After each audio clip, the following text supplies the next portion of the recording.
আপনার ভিডিও ইউটিউবে ভাইরাল হচ্ছে না, সাবস্ক্রাইবার বাড়ছে না? এর কারণ হতে পারে ইউটিউব অ্যালগরিদম ঠিকভাবে না বোঝা। আজকের ভিডিওতে আমি বলবো 2025 সালের ইউটিউব অ্যালগরিদম কিভাবে কাজ করে আর আপনি কিভাবে এটাকে কাজে লাগাতে পারেন আপনার ভিডিওকে বেশি মানুষের কাছে পৌঁছাতে। ইউটিউব অ্যালগোরিদম হলো এমন একটি সিস্টেম যা ঠিক করে কোন ভিডিওগুলো দর্শকদের সামনে দেখানো হবে। এটা ভিউয়ার্সের বিহেভিয়ার, মানে তারা কি দেখে, কি স্কিপ করে, কতক্ষণ দেখে, এর উপর ভিত্তি করে কাজ করে।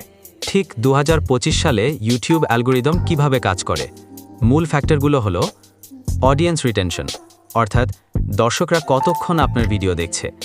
যত বেশি সময় ইউটিউবের চোখে ভিডিওটা তত ভালো। দ্বিতীয়ত, ক্লিক থ্রু রেট, অর্থাৎ আপনার থাম্বনেল আর টাইটেল কতটা আকর্ষণীয়, মানুষ ক্লিক করলেই অ্যালগোরিদম খুশি। তৃতীয়ত, এঙ্গেজমেন্ট, লাইক, কমেন্ট, শেয়ার, এগুলো ভিডিওর প্রতি মানুষের উদ্র দেখায়। আর সেশন টাইম, দর্শকরা আপনার ভিডিও দেখে ইউটিউবে থাকলে অ্যালগোরিদম আপনার ভিডিও প্রমোট করে। সবশেষে, পার্সোনালাইজেশন, ইউটিউব এখন প্রত্যেকের পছন্দ অনুযায়ী সাজেশন দেয়।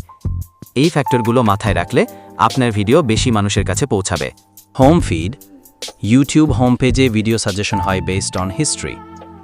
সাজেস্টেড ভিডিওস, আপনি যখন একটা ভিডিও দেখেন পাশে বা শেষে অন্য ভিডিও সাজেস্ট হয়। সার্চ, ইউটিউব সার্চ রেজাল্টে এসইওর ভিত্তিতে র্যাঙ্ক হয়। আকর্ষণীয় টাইটেল প্লাস থাম্বনেল দিন। ভিডিও শুরুতেই আকর্ষণীয় করে তুলুন, প্রথম 15 সেকেন্ড। ভিডিওর মধ্যে ভ্যালিউ দিন, অডিয়েন্স যেন শেষ পর্যন্ত দেখে। কল টু অ্যাকশন দিন, যেমন লাইক, কমেন্ট, সাবস্ক্রাইব বলুন। ভিডিও এসইও অপটিমাইজ করুন, টাইটেল, ডেসক্রিপশন ভালো করে সাজান। এই টিপসগুলো যদি ঠিকভাবে ফলো করেন তাহলে 2025 সালে অ্যালগোরিদম আপনার শত্রু নয়, বন্ধু হতে পারে। ভিডিওটি ভালো লাগলে একটা লাইক দিন, চ্যানেলটাকে সাবস্ক্রাইব করুন, আর হ্যাঁ, কমেন্ট করে জানান পরের ভিডিও কী নিয়ে বানাবো। দেখা হবে পরের ভিডিওতে।